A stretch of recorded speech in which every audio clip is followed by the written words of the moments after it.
Hello friends, welcome to my channel. இன்னைக்கு இந்த வீடியோல நம்ம என்ன பார்க்க போறோம் அப்படினா முருங்கைக்காய் கிரேவி தான் பார்க்க போறோம். நான் இன்னைக்கு இந்த முருங்கைக்காய் கிரேவில தேங்காய் பால் ஆட் பண்ணிருக்கேன். இந்த மெத்தட்ல நீங்க இந்த கிரேவியை பண்ணும்போது டேஸ்ட் ரொம்ப நல்லா இருக்கும்.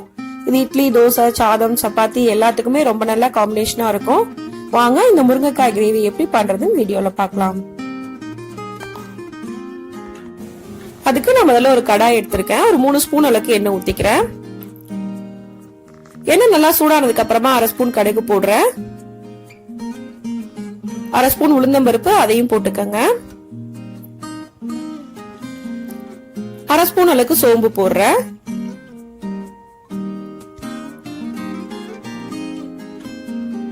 1/4 ஸ்பூன் ஜீரகம் போட்டுக்கங்க. இப்ப இது 4 நல்லா ஃப்ரை ஆகணும். இது 4 ஃப்ரை ஆனதுக்கு அப்புறமா 1 ஏலக்காய், 1 பீஸ் பட்டை, 3 கிராம்பு போடுறேன். இப்ப இது எல்லாம் நல்லா ஃப்ரை ஆயிடுச்சு. இந்த ஸ்டேஜ்ல நான் வெங்காயம் ஆட் பண்றேன். நான் இன்னைக்கு 2 பெரிய வெங்காயம் ஆட் பண்ணிருக்கேன். ஒரு 10ல இருந்து 15 பல் பூண்டு அதையும் ஆட் பண்ணிக்கங்க. கொஞ்சமா கறிவேப்பிலை ஆட் பண்ணிக்கலாம். இது எல்லாம் ஆட் பண்ணதுக்கு அப்புறமா நல்லா ஃப்ரை பண்ணிக்கலாம். வெங்காயத்தோட கலர் சேஞ்ச் ஆகணும், அந்த அளவுக்கு ஃப்ரை பண்ணிக்கங்க. இப்ப நல்லா ஃப்ரை ஆயிடுச்சு. இந்த ஸ்டேஜ்ல தக்காளி பேஸ்ட் ஆட் பண்றேன்.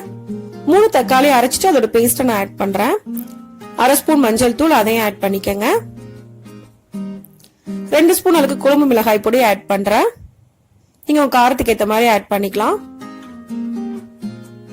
நீங்க தக்காளியை முழுசா போறதுனால போட்டுக்கலாம். கட் பண்ணிட்டு தக்காளியை போடுறதுக்கு பதிலா இந்த மாதிரி அரைச்சிட்டு போட்டோம் அப்படின்னா கிரேவி ரொம்ப திக்கா இருக்கும். இப்ப இதை மூடி வச்சு நம்ம குக் பண்ணிக்கலாம். ஒரு 4 நிமிஷம் போல நான் மூடி வச்சு குக் பண்ணிருக்கேன். இந்த அளவுக்கு நல்லா குக் ஆயிருக்கு. இது நல்லா மிக்ஸ் பண்ணிக்கங்க. ஆயில் ஃபுல்லா செப்பரேட்டா பிரிஞ்சு வரும். அந்த ஸ்டேஜ் வரைக்கும் நல்லா இதை ஃப்ரை பண்ணிக்கங்க. இப்ப நல்லா ஃப்ரை ஆயிடுச்சு. நான் 2 முருங்கைக்காய் கட் பண்ணி ஆட் பண்றேன். நல்லா மிக்ஸ் பண்ணிக்கலாம்.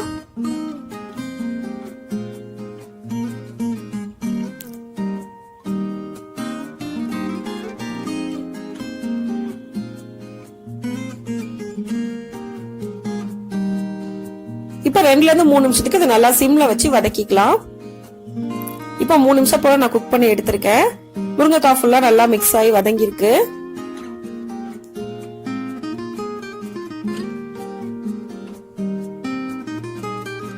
இந்த ஸ்டேஜ்ல கிரேவிக்கு தேவையான அளவுக்கு தண்ணி ஊத்திக்கலாம். முருங்கைக்காய் வேகிறதுக்கும் தண்ணி தேவைப்படும். அதுக்கு ஏத்த மாதிரி நீங்க ஊத்திக்கங்க. நான் இன்னைக்கு 2 கப் அளவுக்கு தண்ணி ஊத்திருக்கேன். தேவையான அளவுக்கு உப்பு போட்டுக்கலாம். ஒரு தடவை நல்லா மிக்ஸ் பண்ணிக்கங்க. இப்ப நல்லா மிக்ஸ் பண்ணியாச்சு. இத மூடி வச்சு குக் பண்ணிக்கலாம். மூடி வச்சு 8ல இருந்து 10 நிமிஷம் போல குக் பண்ணா போதும். உங்களுக்கு முருங்கைக்காய் ஃபுல்லா நல்லா குக் ஆயிடும். இப்ப நான் 8 நிமிஷம் போல குக் பண்ணிருக்கேன். முருங்கைக்காய் ஃபுல்லா நல்லா வெந்துருச்சு.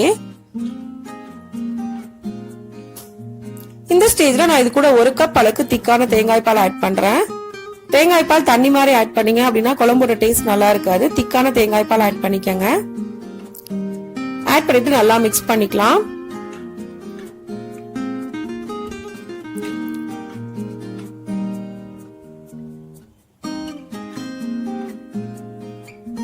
இப்ப 2 நிமிஷம் மட்டும் மூடி வச்சிருங்க. இப்ப இது கொதிக்க ஆரம்பிச்சிருச்சு. இந்த ஸ்டேஜ்ல சிம்ல வச்சு 5 நிமிஷம் போல நம்ம குக் பண்ணிக்கலாம். இப்ப நான் சிம்ல வச்சு 5 நிமிஷம் போல குக் பண்ணிருக்கேன். ஆயில் ஃபுல்லா செப்பரேட்டா பிரிஞ்சு வந்திருக்கு. குழம்பு ஃபுல்லா நல்லா குக் ஆயிடுச்சு. ஃபைனலா இது கூட கொஞ்சமா நான் கொத்தமல்லி இலை ஆட் பண்றேன். ஆட் பண்ணிட்டு ஒரு தடவை மிக்ஸ் பண்ணிக்கலாம். இந்த ஸ்டேஜ்ல நம்ம அடுப்பை ஆஃப் பண்ணிடலாம். இப்ப நமக்கு முருங்கைக்காய் கிரேவி ரெடி ஆயிடுச்சு. இந்த முருங்கைக்காய் கிரேவி நம்ம ரொம்ப ஈஸியா ரெடி பண்ணிடலாம். டேஸ்டும் ரொம்பவே நல்லா இருக்கும், டிஃபரெண்டாவும் இருக்கும். எப்பவுமே முருங்கைக்காய் வச்சு சாம்பார் மட்டுமே பண்ணாம கொஞ்சம் வித்தியாசமா இந்த கிரேவியை இதே மெத்தட்ல நீங்களும் செஞ்சு பாருங்க. இந்த வீடியோ உங்களுக்கு பிடிச்சிருந்தா லைக் பண்ணுங்க, ஷேர் பண்ணுங்க, கமெண்ட் பண்ணுங்க. மறக்காம சேனலை சப்ஸ்கிரைப் பண்ணுங்க. தேங்க்ஸ் ஃபார் வாட்சிங்.